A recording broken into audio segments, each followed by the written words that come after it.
Bonjour et bienvenue dans Un autre chemin est possible, le podcast pour les personnes en chemin vers un métier de sens, dans le bien-être ou l'accompagnement. Je suis Marion, je suis docteure en pharmacie et naturopathe pour vous aider à prendre soin de vous au quotidien. Et également coach pour accompagner les personnes dans leur reconversion et lancement d'activités vers les métiers du bien-être et de l'accompagnement. C'est un chemin que j'ai moi-même entrepris il y a 2 ans. Parce que je crois qu'un autre chemin est possible. Un chemin où l'on prend soin de soi, où notre activité professionnelle elle est riche de sens, elle est alignée avec nos valeurs et notre mode de vie. Parce que je crois qu'on peut choisir et se réinventer. Ici, pas d'utopie. Dans ce podcast, je vous partage mon parcours, mes défis, mes victoires, mes réflexions et une dose d'inspiration pour traverser le chemin passionnant de l'entrepreneuriat tout en prenant soin de vous. Mais aussi des interviews de personnes inspirantes qui ont pris un autre chemin et qui vivent aujourd'hui leur activité.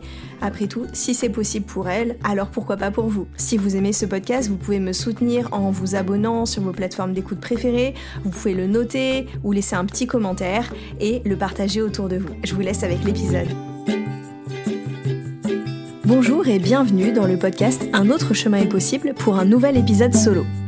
Aujourd'hui, j'avais envie de vous partager un bilan important pour moi, celui de ma première année entrepreneuriale. Ce n'est pas encore la fin de l'année, mais comme j'ai lancé mon activité à la rentrée 2022, maintenant, je viens de passer ma toute première année à mon compte. Et donc j'avais envie de célébrer ça et d'en profiter pour faire ce bilan et de le partager avec vous. Donc ça risque d'être un épisode peut-être un peu dense parce qu'il y a vraiment beaucoup de choses à dire et il n'a pas été simple à faire pour moi. Je m'y suis pris vraiment en plusieurs fois parce que c'est comme si j'ai commencé à faire ce bilan et au fur et à mesure que je le faisais, il y avait des prises de conscience qui émergeaient. Donc j'ai dû un petit peu revenir dessus. Donc voilà, il est tel qu'il est, il vaut ce qu'il vaut, mais en tout cas c'est vraiment important pour moi, je trouve, de fêter avec vous ce premier anniversaire de cette nouvelle vie professionnelle quand même, c'est pas rien. Je trouvais ça intéressant de le partager parce que quand on s'engage vers un changement de métier, on sait pas trop à quoi on peut s'attendre dans les débuts de son activité. Et personnellement, quand je me suis lancée, j'avais aucune idée de ce à quoi je pouvais m'attendre parce que j'avais aucun référentiel. Le seul point de référence que j'ai pu avoir pendant ma formation, c'est celui de Manon Théveny, qui est une jeune naturopathe qui partageait énormément sur les réseaux ou sur sa chaîne YouTube et maintenant via son podcast, ses résultats et ses bilans année par année.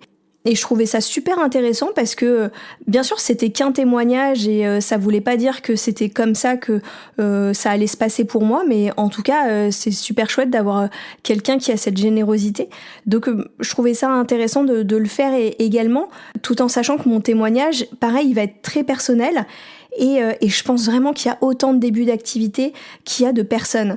Parce que moi-même, je partage ma vie avec un conjoint qui lui aussi lance son activité en tant qu'entrepreneur. Donc peut-être là vous êtes en train de vous dire ils sont complètement tarés, ils se lancent à leur compte tous les deux en même temps. Oui.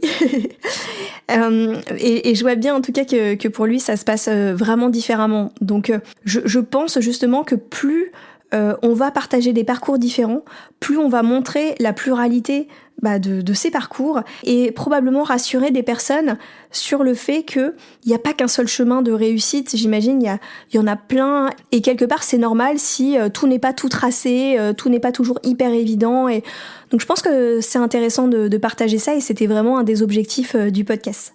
J'avais aussi envie de vous transmettre ce qui a bien marché pour moi et ce qui a moins bien marché, un peu comme vraiment vous faire un partage d'expérience en espérant que ça vous sera utile. Donc je vais commencer par vous redonner un peu de contexte. Je rappelle juste que pour moi, il s'agit d'une reconversion après 10 ans de vie professionnelle dans le salariat. J'ai commencé ma formation de naturopathie en février 2021 au Sénato, à Paris, en cours intensif semaine, et je me suis formée au coaching pendant l'été 2021 auprès d'Anne-Claire Méret. J'ai lancé mes consultations de naturopathie dès avril 2022, à raison de 2 consultations par semaine, donc j'étais encore en cours à ce moment-là. Et quand les cours se sont terminés fin juin, moi j'avais prévu de vraiment lancer mon activité, de faire entre guillemets un lancement officiel à la rentrée, donc de septembre 2022, sachant que j'avais encore les examens à passer, mais je le voyais plus comme une formalité et finalement toute mon énergie et mes intentions, elles étaient vraiment tournées vers mon lancement d'activité. Pour ce qui est du coaching, je me suis beaucoup entraînée en proposant des séances gratuites et j'avais fait 2 premier accompagnement assez court, mais j'avais fait ces 2 premiers accompagnements à tout petit tarif. Mais par contre, au niveau du coaching, j'avais vraiment pas communiqué dessus, puisque toute ma communication, depuis que j'avais démarré ma formation de naturopathie, je ne communiquais que sur la naturopathie. Et je précise aussi que toute l'année, j'ai eu le chômage en complément de mes revenus que je générais avec mon activité. Et donc, déjà, ça m'a permis de jamais être en difficulté financière. Ça, c'est une chance énorme. Et je pense aussi que ça a joué sur le fait que même si j'ai tout le temps donné le meilleur de moi, je savais de toute façon que j'avais ce matelas-là. Donc, je pense que inconsciemment, ça conditionne quand même des résultats également. Donc, voilà un peu ce que je peux vous dire pour le contexte de ma première année. Et donc je partais pas vraiment de zéro puisque voilà, j'avais été très proactive pendant toute ma formation et j'avais déjà bien lancé les consultations. Donc pour commencer sur un bilan plutôt quantitatif, déjà pour vous partager un petit peu comment se répartit mon activité sur toute cette première année. Donc j'ai 60% de mon activité qui est autour de la naturopathie. Donc ça comprend des consultations, mais également des collaborations avec des entreprises. Donc j'ai travaillé cette année pour Dr Oshka à plusieurs reprises pour donner des formations. J'ai travaillé également avec Decléor, avec Ricola pour l'ouverture de leur boutique. Je crois que c'était une boutique éphémère dans le Marais. Avec la marque My Origins, qui est un site de vente de multimarques, en fait. Et moi, j'ai fait une communication avec eux pour leur marque de produits bio qui s'appelle Sourcier. Et également, j'ai travaillé pour une entreprise qui sous-traite en fait des formations de bien-être au travail auprès d'autres entreprises. Et donc 40% de mon activité, le reste, c'était le coaching. Donc ça comprenait les accompagnements. En tout, cette année, j'ai accompagné plus d'une dizaine de personnes sur des accompagnements qui allaient entre 3 et 6 séances. Bon, la moyenne, c'était plutôt autour de 5 séances. Donc ça, j'ai pas mal évolué dans l'année sur le nombre de séances. Dans la manière où j'ai été formée, c'était plutôt effectivement l'idée de proposer des accompagnements longs et évidemment, je crois énormément en leur vertu parce que il y a souvent besoin d'un temps assez long pour débloquer des choses et pour se faire accompagner dans la durée. Mais j'ai fini quand même par proposer des accompagnements courts de 3 séances et même maintenant je propose aussi des séances à l'unité, tout simplement parce que je trouve que ça aide des personnes à sauter le pas de l'accompagnement. Et si elles osent pas s'investir pour 6 séances, voire plus, au moins s'investir sur 3, elles vont quand même constater des effets bénéfiques et comprendre l'intérêt d'un accompagnement coaching. Donc voilà aussi pourquoi j'ai mis ça en place. À côté de ces accompagnements individuels, j'avais également des accompagnements collectifs avec des ateliers de coaching pour étudiants en naturopathie. Donc ces ateliers, je les adore et c'est un peu le mix entre justement ma pratique de naturopathe et mon expérience dans le coaching.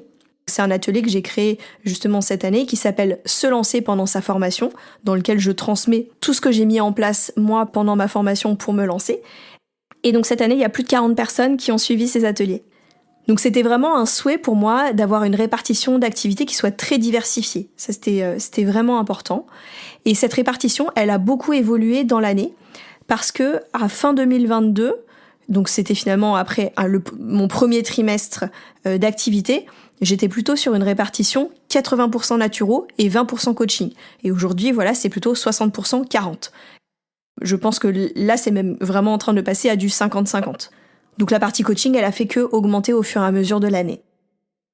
Pour ce qui est maintenant du chiffre d'affaires, donc de septembre 2022 à août 2023, j'ai généré un chiffre d'affaires de 12 430 €. Ça fait une moyenne d'un peu plus de 1 000 € par mois, sachant que sur l'année, j'ai eu 2 mois à plus de 2 000 €. Donc ça, c'était super chouette pour moi parce que ça m'a montré que c'était vraiment possible de le faire. Mais à côté, il y a eu aussi des mois qui étaient beaucoup plus bas, autour de 500-600 €, comme par exemple le mois de janvier. Moi, ça a été un mois creux pour moi pour plusieurs raisons. Parce que le début d'année, ça a été une période où j'étais très fatiguée. J'ai vraiment eu un coup de mou en termes d'énergie à ce moment-là.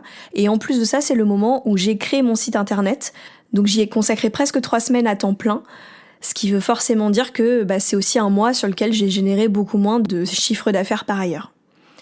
Et il y a eu également le mois d'août, qui est du coup aussi un mois creux puisque c'était un mois de vacances pour moi.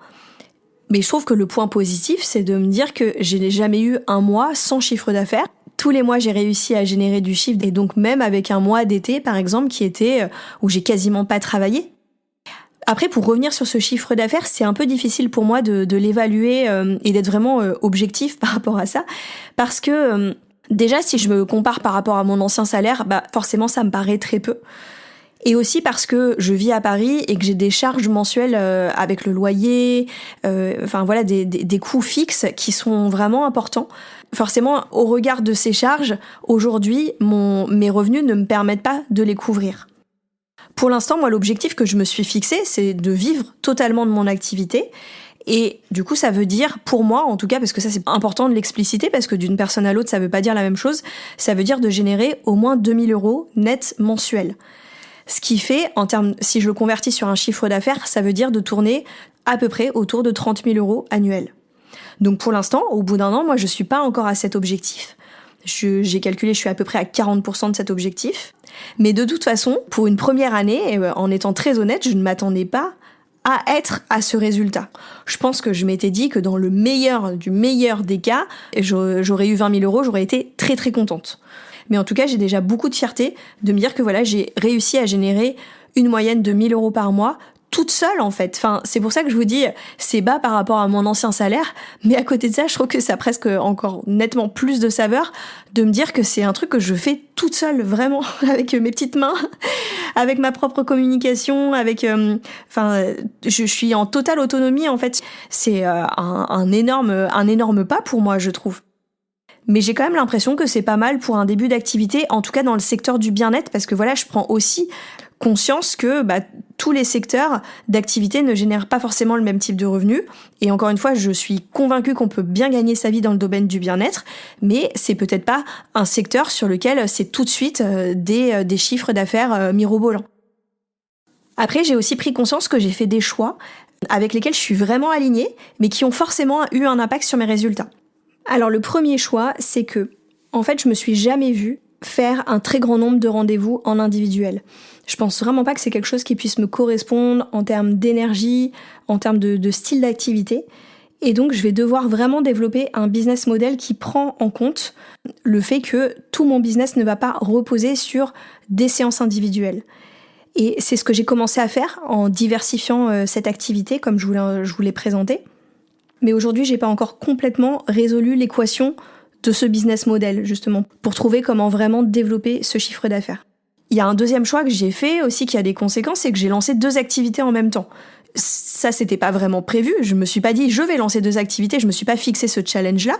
C'est juste que le fait de lancer mon activité en tant que naturopathe et de m'être formée au coaching, ça a généré l'envie irrépressible de me lancer aussi dans une activité de coaching auprès des personnes qui lancent leur activité dans le bien-être. Mais ça, je pouvais pas le prévoir. En tout cas, c'est comme ça. Ça pouvait pas être autrement. Donc voilà. Mais j'ai conscience que le fait de lancer 2 activités en même temps, ça dilue aussi mes efforts plutôt que d'être focus sur une seule chose. Alors peut-être que le résultat, il aurait été différent si, par exemple, j'avais mis toutes mes forces sur la naturo. Puisque je l'avais déjà bien lancé en 2022. Mais de toute façon, je peux pas le savoir puisque c'est pas ce que j'ai fait. Et vraiment, en plus, qu'en y repensant, je me suis rendu compte que le coaching, dans la mesure où, comme je vous l'ai dit, j'avais absolument pas communiqué sur cette activité pendant ma formation, en fait, je suis un peu repartie de zéro, en tout cas sur cette partie-là. Et il y a aussi un autre paramètre, c'est que j'ai fait le choix d'augmenter mes tarifs progressivement par palier. C'est déjà ce que j'avais commencé à faire quand j'ai lancé mes activités, mes consultations, je vous disais, au printemps 2022, à tout petit tarif, et j'augmentais un petit peu de mois en mois. Mais en fait, là, quand je suis revenue sur mes chiffres, je me rends compte qu'en septembre 2022, là, quand j'ai lancé mon activité, j'étais encore à 60 € la séance, que ce soit en naturopathie ou en coaching. Donc c'est des tarifs, en tout cas encore plus dans le monde du coaching, c'est des tarifs qui sont très bas pour des accompagnements. Et donc évidemment, je n'ai fait que augmenter petit à petit au fur et à mesure dans l'année. Mais forcément, ça a une répercussion en termes de chiffre d'affaires. Mais ça, je le regrette pas du tout parce que c'était vraiment un choix qui m'a aidé à prendre confiance en moi progressivement au fur et à mesure que je pratiquais et que je devenais meilleure, et donc qui légitimait pour moi le fait d'augmenter progressivement mes tarifs.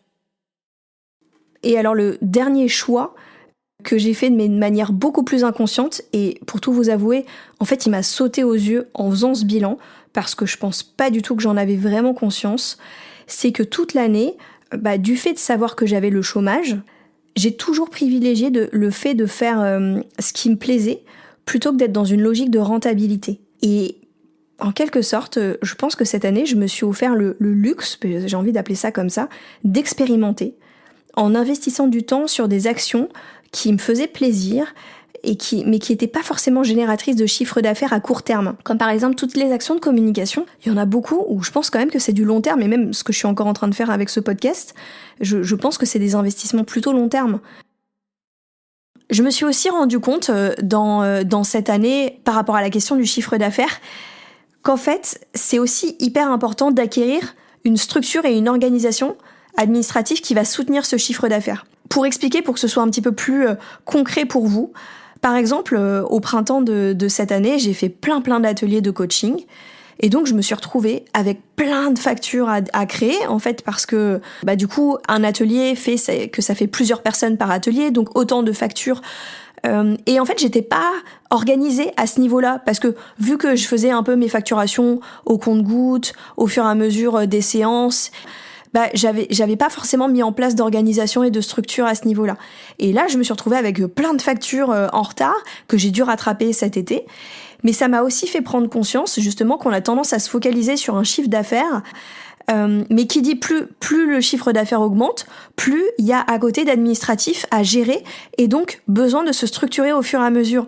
Et ça, c'est un truc que j'ai entendu plein de fois dans les conseils, que c'est hyper important d'avoir une évolution qui soit très progressive parce que elle est à la hauteur de notre capacité à l'accueillir, cette évolution. J'entends souvent Aline du podcast Je peux pas, j'ai business qui disait mais imaginez que demain vous vous retrouvez avec un compte Instagram avec 90 000 abonnés, mais vous allez péter un plomb parce que vous allez pas être en mesure de gérer tous ces abonnés. C'est exactement la même chose avec le chiffre d'affaires. On est là à espérer que le chiffre il décolle, mais pour qu'il décolle, faut aussi que la structure à côté, notre structure nous entrepreneuriale, elle se consolide avec le temps. Et ça c'est quelque chose que j'ai vraiment aussi compris et qui finalement ça a été un bilan de cette année. Alors par exemple, j'ai dû mettre en place des process avec des outils de facturation et des outils de paiement en ligne parce que j'avais rien de tout ça en commençant et ça m'a aidé à faire que ça roule davantage et du coup me structurer un peu plus. Alors maintenant on va arriver sur une partie plutôt qualitative de ce bilan et j'ai choisi de vous partager 5 choses qui pour moi ont été des vrais soutiens sur cette année. Donc le premier, c'est que toute l'année, j'ai mis en place une stratégie de communication qui s'est fait par étapes et qui a toujours été constante d'un point de vue engagement, investissement. J'ai commencé à communiquer dès le début de ma formation en naturopathie pour impliquer mon réseau en amont et ça a vraiment permis de préparer mon lancement d'activité et d'avoir des clients dès que j'ai ouvert mes consultations. Donc cette communication, elle s'est vraiment installée de manière très progressive et je me suis concentrée sur un canal majeur de communication qui est Instagram dès le début et j'ai ajouté des briques petit à petit en fait, au fur et à mesure que je me suis sentie de plus en plus à l'aise pour développer davantage de communication, tout simplement. Donc je vous disais Instagram dès le départ, ensuite j'ai mis en place une newsletter à la fin de ma formation, donc ça finalement c'était ce qui était déjà mis en place avant le début de cette première année de lancement d'activité. Ensuite, j'ai mis en place le réseau LinkedIn, puisque c'est là où se trouve une grosse partie de mon réseau professionnel depuis environ 1 an. Le site internet est arrivé en janvier, comme je vous le disais, et donc ça c'est aussi important de le signaler parce que souvent je vois encore trop de personnes en lancement d'activité qui se focalisent sur le fait de créer leur site internet avant de se lancer. Moi, justement, j'ai quand même travaillé 9 mois sans site internet et ça ne m'a posé aucun problème. Je trouvais ça important de le faire et je suis très contente de l'avoir fait, mais c'était pas une priorité. C'est pour ça que j'ai finalement attendu d'être dans une période un peu creuse de l'année. Donc j'ai commencé à le faire, je me rappelle, pendant les vacances de Noël et je vous disais ensuite sur le début du mois de janvier pour m'y consacrer, mais parce que c'était pas une priorité pour moi au départ. Ensuite, il y a eu les lives sur Instagram que j'ai lancés à partir du mois de février 2023 et que j'ai tenu un live toutes les 2 semaines pendant 4 mois. Et tout dernièrement, ces lives en fait se sont transformés ensuite dans l'idée de créer ce podcast. Et ce podcast, il s'est lancé à la toute fin de cette première année d'activité, donc il y a seulement 1 mois. J'avais aussi envie de rappeler que contrairement à ce que beaucoup de personnes peuvent penser, la communication c'était pas du tout mon métier avant. C'est vraiment quelque chose que j'ai appris à faire et qui me passionne et du coup j'ai très envie de faire un épisode sur le sujet. Et j'ai commencé avec une petite centaine d'abonnés sur mon compte Instagram perso qui était privé. Donc ça c'est J'ai pas démarré avec un acquis à ce niveau-là. Et par contre, pour développer cette communication toute l'année, ça m'a demandé vraiment une régularité et une vraie discipline au quotidien pour tout le temps la maintenir. Et plein de fois, je vous avoue que j'ai eu envie par exemple, de zapper la newsletter. Mais pour autant, c'est une grande fierté pour moi d'avoir réussi à tenir le cap de cet engagement que j'avais pris, par exemple, de me dire j'envoie une newsletter par mois et de m'y tenir, vraiment. Donc par rapport à cette communication, j'ai noté aussi 3 temps forts qui ont été intéressants pour moi dans l'année. Le premier, c'est que j'avais fait une vidéo de présentation pour mon lancement d'activité au mois de septembre. Donc ça, j'ai trouvé ça vraiment super de le faire parce que c'était comme une occasion de le fêter. C'était une façon de marquer le coup. Et puis de faire forcément un petit peu de publicité, de faire un peu de buzz autour de moi, que les gens aient envie de le partager, de me faire connaître. Et puis en plus de ça, j'ai eu vraiment plaisir à le faire. Donc cette vidéo, elle est toujours visible sur mon compte Instagram, elle est épinglée sur mon profil. Aujourd'hui, j'aimerais bien la refaire parce que justement, il y a pas mal de choses qui ont évolué un petit peu dans mon activité. Mais j'adore cette vidéo et je suis hyper... en tout cas, j'en suis très fière de l'avoir fait. Je trouve que c'est un truc sympa pour un lancement d'activité à l'occasion de faire ce genre de petites vidéos. Ensuite, au mois de décembre, tout le mois de décembre, j'ai fait un calendrier de l'Avent. Donc ça, c'est vraiment le truc le plus à l'arrache que j'ai fait parce que je me suis décidée la veille, le 30 novembre, je me suis dit, je vais faire un calendrier de l'Avent. Et du coup, j'ai tout fait en une journée. Enfin, j'ai préparé ce calendrier en une journée et après, j'ai tourné juste une vidéo par jour dans lesquelles je partageais donc chaque jour une astuce naturo. Et j'ai eu énormément de retours sur ce calendrier. Beaucoup de personnes ont adoré et m'en parlent encore aujourd'hui. Et moi, je me suis beaucoup amusée à le faire. C'était vraiment une belle expérience.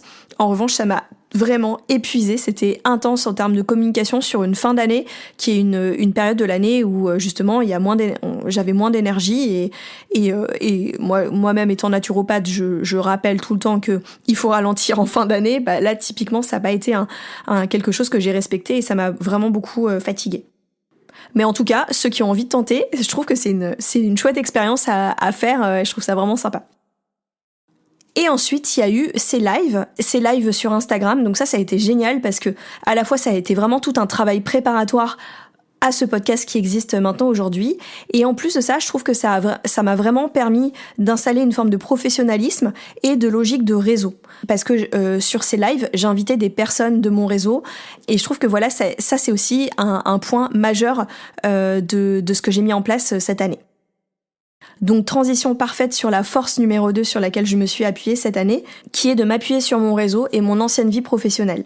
Donc ça, c'est hyper important parce que tous les clients que j'ai pu avoir en naturopathie et les clients en entreprise, ils sont tous venus par le réseau et pas par Instagram au départ en tout cas. Donc ça, c'est tout le temps un mythe sur les réseaux sociaux, c'est bien, mais c'est pas par là que viennent les premiers clients. Ça, j'en suis convaincue. Et ce qui a été vraiment chouette, c'est que toutes les opportunités de collaboration avec des entreprises que j'ai eues cette année, c'est que des opportunités qui sont venues à moi finalement. Donc par exemple, pour toutes les collaborations entreprises, vous avez peut-être remarqué que la plupart, c'était des collaborations avec des marques en cosmétique. Et ça, forcément, ça vient aussi du fait que avant, j'ai passé 10 ans en travaillant dans le secteur des cosmétiques. Et ça, c'est vraiment grâce à mon réseau et tout ce que j'ai pu mettre en place par le passé. Donc je trouve que c'est vraiment important de capitaliser sur notre vie. On a tous eu une vie avant de se reconvertir et c'est vraiment très important de s'appuyer dessus. Mais aussi, ce que je partageais au sujet de mes lives, c'est que je me suis aussi appuyée sur un réseau dans le bien-être que j'ai développé.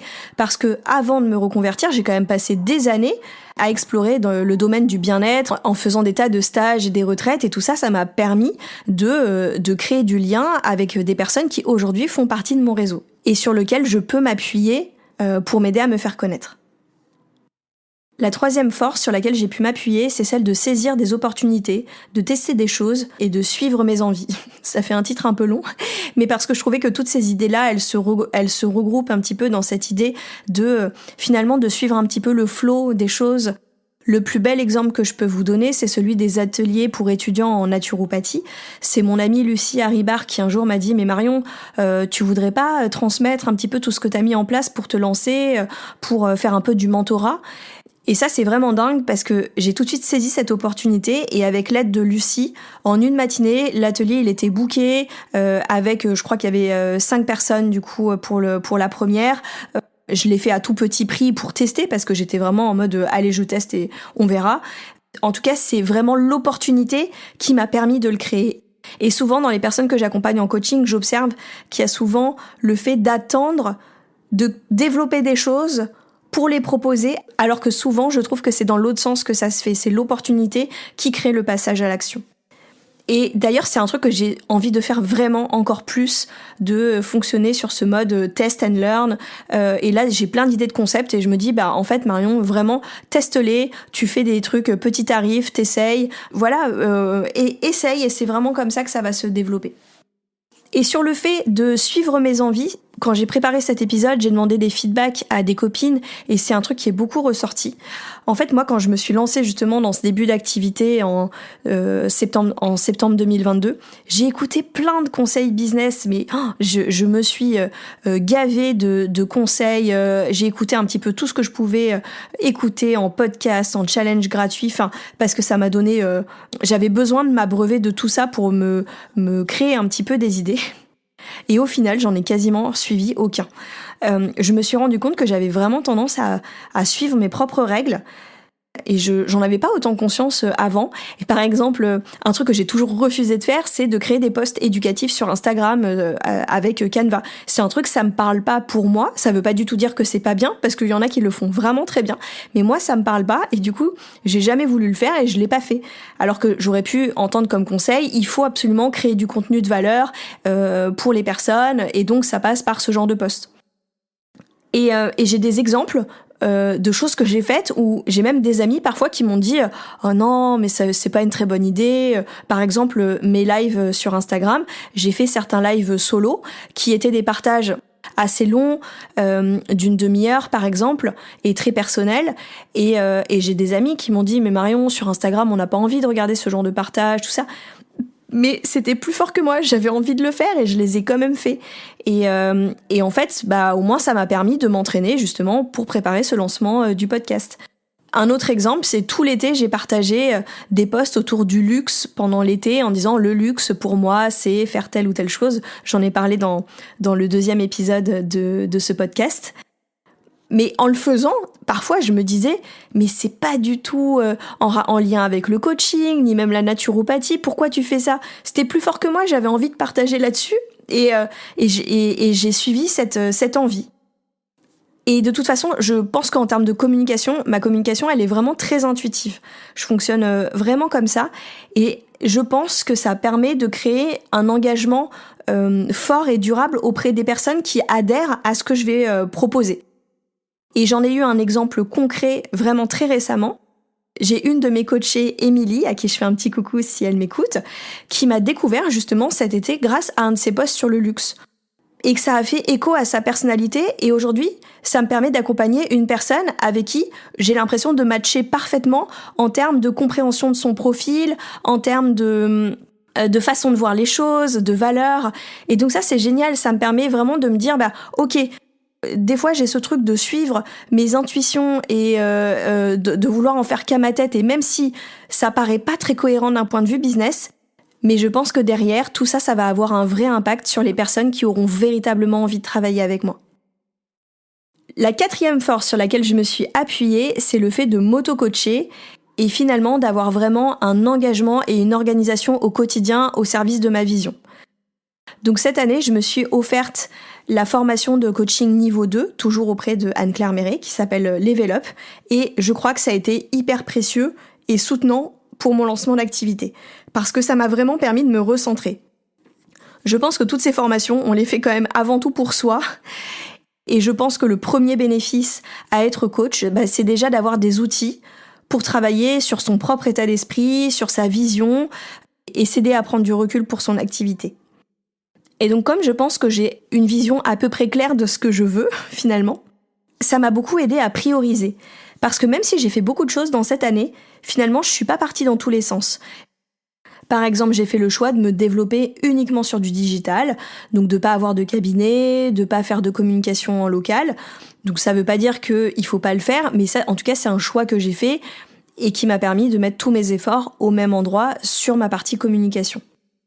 Et pareil pour la naturopathie, j'aurais pu avoir plein d'idées, notamment au départ je voulais proposer des programmes en ligne, je voulais également lancer des ateliers de naturopathie, Et tout ça, finalement, je l'ai pas lancé et je me suis recentrée pour développer plus largement le coaching.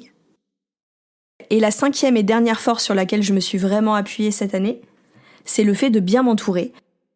Je pense vraiment que j'ai eu cette chance de me créer un environnement qui a été extrêmement soutenant, avec mes amies comme Céline, Julie, Anne-Sophie, qui sont toutes entrepreneuses, elles sont dans le même état d'esprit et avec qui j'échange vraiment au quotidien. Il y a aussi mon conjoint à qui j'ai envie de dire un énorme merci. Il a été extrêmement soutenant et surtout patient parce que lui, au quotidien, il subit toutes mes montagnes russes émotionnelles.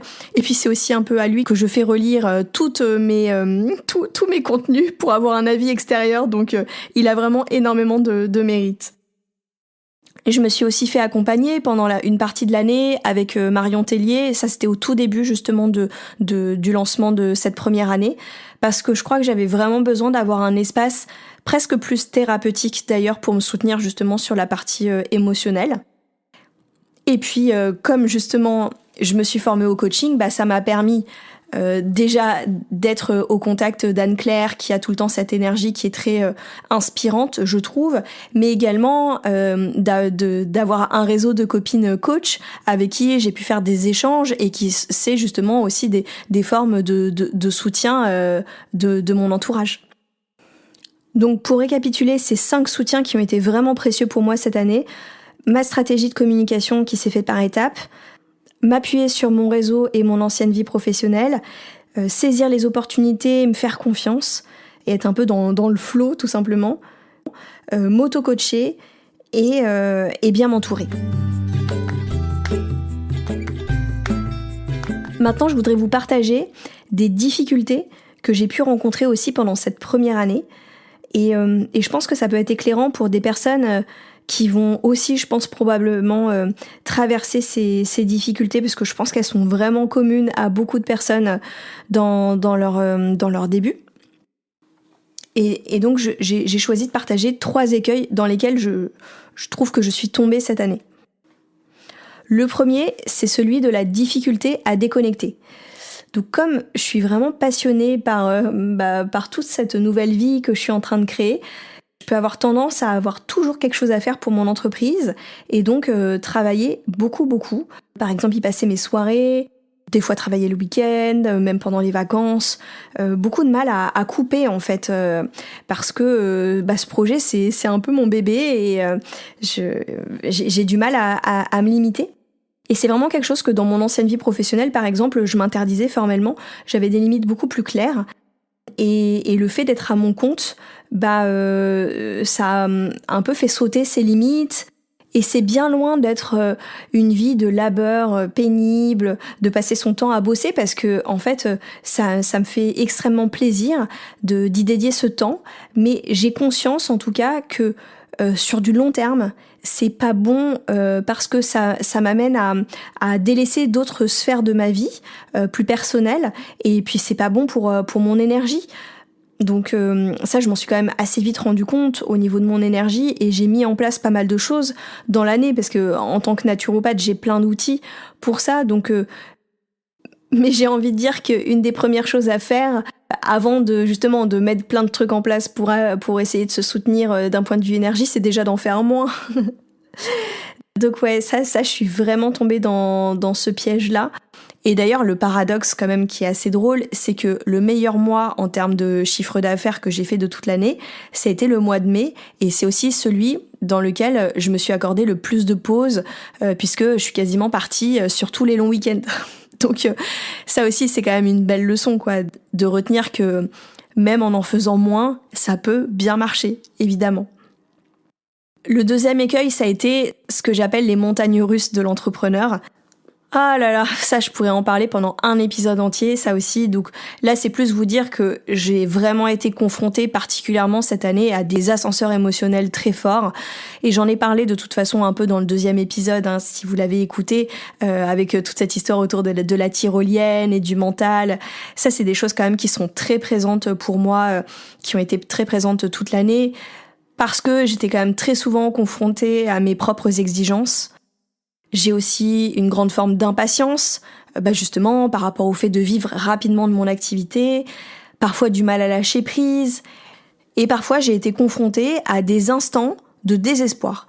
Et ça, c'est très étrange à ressentir, mais c'est comme si, de temps en temps, imaginez, c'est comme s'il y avait une savonnette posée au milieu de mon salon qui s'appelle, j'ai envie d'appeler ça la savonnette du je ne vais jamais y arriver.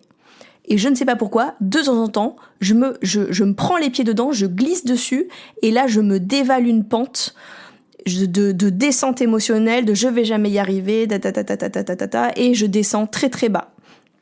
Alors, heureusement, ça n'arrive pas tout le temps. Mais des fois, je me prends les pieds dedans, et alors en plus, plus je descends, plus après, il faut remonter derrière, quoi. Donc ça, c'est vraiment ce côté montagne russe émotionnel. Le fait aussi que je manque encore pas mal d'anticipation, et du coup, ça génère du stress. Mais ça, encore une fois, je pense que c'est très normal quand on débute. Et que j'ai vraiment cette tendance, parfois, à me focaliser sur le négatif. Donc, comme je vous dis, heureusement que j'ai tous ces outils de coaching derrière, parce que vraiment, il y a toutes ces tendances-là qui font que ça crée émotionnellement des choses pas très cool. Le troisième écueil, c'est celui de me préoccuper des autres et de me comparer. Donc ça, c'était assez fortement présent au tout début, il y a 1 an. Je passais beaucoup de temps à ça et ça pouvait vraiment me nuire en termes d'estime de moi et de me faire me sentir vraiment pas bien. Et j'ai mis en place pas mal de mesures pour me protéger de cette comparaison en limitant certains comptes Instagram qui me faisaient pas du bien, par exemple, en choisissant que des personnes très soutenantes autour de moi. Et aussi en me concentrant finalement sur ma copie, ça a fait que avec le temps, de plus en plus, comme je prenais confiance dans ce que je faisais, j'étais moins à regarder ce que faisaient d'autres personnes. Et je trouve que ça va globalement mieux, même si je me vois encore parfois tomber dedans, et notamment à me comparer à des personnes qui parfois ont 3 ans d'activité ou même plus. Et du coup, c'est des comparaisons qui sont complètement délétères pour moi parce qu'elles sont pas du tout équivalentes. Quand je vois, moi, tout ce que j'ai appris en 1 an, déjà, je trouve qu'il y a une différence énorme entre quelqu'un qui est entrepreneur tout débutant et quelqu'un qui s'est lancé depuis 1 an. Alors, si je fais ça encore pendant 2 autres années, j'imagine même pas l'expérience et le recul que je vais avoir. Donc, je pense que dans tous les cas, se comparer, c'est rarement bon. Et encore moins se comparer à des personnes qui sont pas quelque part dans la même catégorie d'avancement. Ça n'a vraiment rien de bon. Donc, si je résume les 3 écueils, le premier, c'était la difficulté à déconnecter, les montagnes russes émotionnelles et la comparaison. Avant de conclure, je voulais du coup me poser la question de quels étaient les enseignements que je tire de tout ce bilan et les perspectives que je peux dégager pour cette nouvelle année entrepreneuriale qui débute pour moi. Déjà, la prise de conscience numéro 1 pour moi, ça a été vraiment de réaliser le fait que d'être au chômage toute l'année, j'étais pas non plus dans une logique de rentabilité et que comme ce chômage s'est arrêté cet été, quelque part maintenant j'ai plus vraiment le choix. Je pense que c'est super que je garde dans l'idée de continuer de tester plein de choses, de faire des actions justement qui sont pas tout le temps axées rentabilité, de se laisser cette liberté-là et de raisonner aussi pas mal long terme. Je pense que c'est une très bonne chose. Mais je pense que là, j'ai tout simplement une priorité financière et une équation à résoudre pour vivre rapidement de mon activité. Ça, maintenant, ça me paraît quand même vraiment indispensable. Donc ça, c'est première grosse prise de conscience. Ensuite, je pense qu'il y a aussi quand même une prise de conscience par rapport à ma charge de travail, parce que comme je l'ai partagé, me suis quand même beaucoup investie cette année. Encore une fois, avec grand plaisir, mais je pense que c'est pas tenable sur du long terme.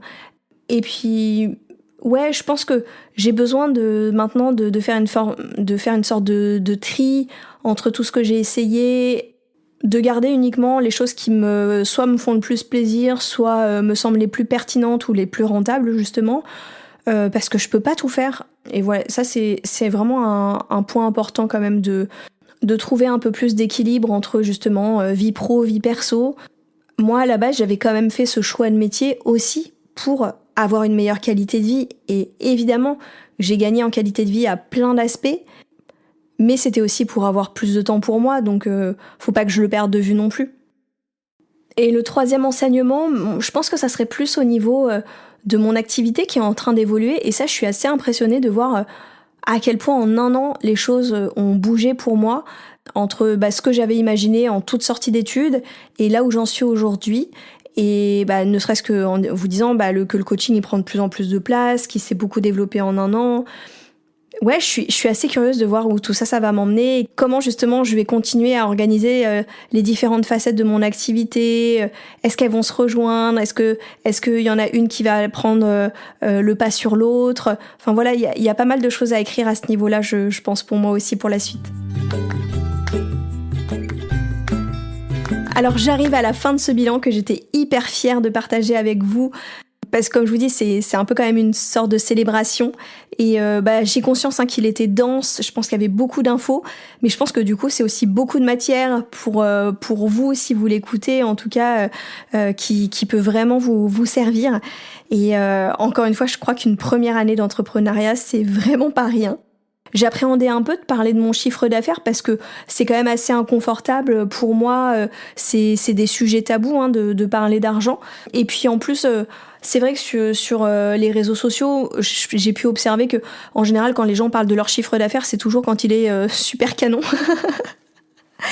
Mais bon, je pense que c'est aussi important de partager qu'est-ce qui se passe avant, parce que c'est bien beau de dire à un moment qu'on arrive à 50 000, 100 000 euros annuels, mais ça a été quoi les étapes avant pour en arriver là et je trouve que ça aussi, c'est tout aussi intéressant de partager les débuts et les premières étapes, tout en rappelant vraiment que c'est que un partage d'expérience dans un contexte donné que j'ai vraiment essayé de vous préciser avec ma personnalité qui m'est propre, enfin voilà, et qu'il y a autant de parcours que de personnes, plein de chemins possibles, et peut-être qu'il y en a effectivement qui marchent du premier coup, tout de suite ça cartonne, c'est vrai, et peut-être quelque part on rêve un peu de ça et en même temps il y a des fois ça peut prendre plus de temps de chercher, de trouver la justesse pour nous et je pense que c'est complètement normal en fait.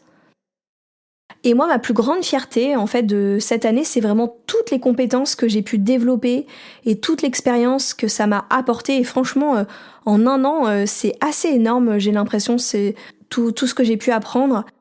Et je trouve que tout ça, ça a beaucoup plus de valeur pour moi, en tout cas, que d'être ramené simplement à un chiffre d'affaires. Parce que d'ailleurs, si c'était le seul aspect qui m'importait, en fait, je reviendrais dans mon ancien boulot, en fait, où je gagnais 10 fois plus, alors que pour moi, aujourd'hui, il y a même pas débat, en fait.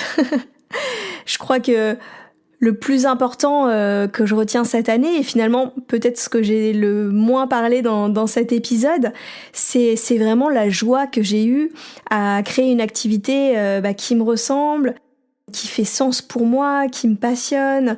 Je me sens tellement chanceuse en fait de le faire et moi j'ai vraiment l'impression d'avoir gagné à tellement de niveaux dans ma vie quoi. Donc donc comme je vous dis, il y a même pas de débat avec la question de revenir en arrière ou pas, en tout cas pour le moment. J'ai vraiment cette fierté à me dire qu'aujourd'hui, je suis concrètement en train de me créer une nouvelle réalité professionnelle et qu'en fait elle est déjà là. Bien sûr, elle est encore en construction, mais c'est plus un rêve dans ma tête. Chaque jour, petit pas après petit pas, je suis en train de la créer. Et oui, ça va peut-être encore prendre un peu de temps pour que je puisse en vivre. Et donc, ok, si c'est pas en 1 an, peut-être que ça va prendre 2 ans ou peut-être même 3, comme le dicton « il faut 3 ans pour vivre de son activité ». J'en sais rien. Mais en tout cas, moi, j'ai envie de cultiver la confiance dans le fait que c'est en train d'arriver. Et un des plus grands enseignements que je retiens de cette année, c'est quand même que ça prend du temps de lancer une activité, effectivement et indéniablement, quand bien même on applique des recettes, qu'on fait tout bien comme on nous l'a conseillé, ça passe par quand même beaucoup de phases de tâtonnement, de doute et d'apprentissage. Et je sais que c'est inconfortable, je le traverse vraiment, mais elles nous font immanquablement grandir, énormément. Ça fait aucun doute. Donc je vous remercie pour votre écoute. Si vous avez aimé cet épisode, n'hésitez pas à le partager autour de vous, de le noter pour aider à le faire connaître. Moi je vous retrouve bientôt pour un prochain épisode et d'ici là sur Instagram ou en séance. Sachez que mon atelier Se lancer pendant votre formation, il est toujours disponible en replay à la vente et que je proposerai des dates d'atelier prochainement. Mais si vous avez déjà envie d'avancer, de le faire par vous-même, c'est un atelier de presque 3 heures de contenu qui peut vraiment vous rendre un très grand service. Je vous mets les notes de tout ça à la fin de cet épisode et je vous dis à très bientôt.